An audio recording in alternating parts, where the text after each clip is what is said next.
নলবাৰীত চিলনী চোৰৰ সন্ত্ৰাস মহিলাৰ ডিঙিৰ পৰা কাঢ়ি নিলে সোণৰ চেইন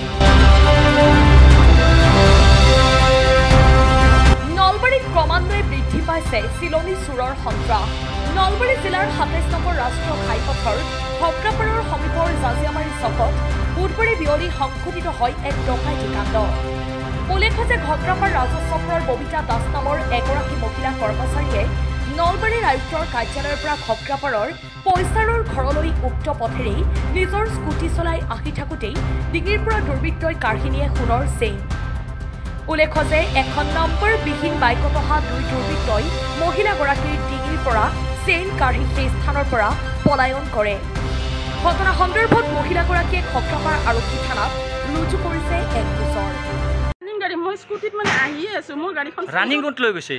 মানে মই পাইকাৰগুচি পৰা টান লৈ আহিছো আহি মানে মোৰ গাড়ীখন ৰানিঙতে আছে ইয়াতে মানে দুটা পাতলাকে লাগে মই ভাবিছো কি একদম তাৰ মানে ৰখাৰ দৰকে থাপ মাৰি আপোনাৰ এনেকৈ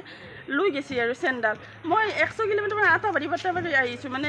ধৰক বুলি কোনো মানে ৰখাব পৰা নাই আৰু সেনেকুৱা আৰু ভাবাও নাই মই কি আটা বাঢ়িছোঁ ইমান পটককৈ গমো পোৱা নাই সেনে আৰু news desk report Assam time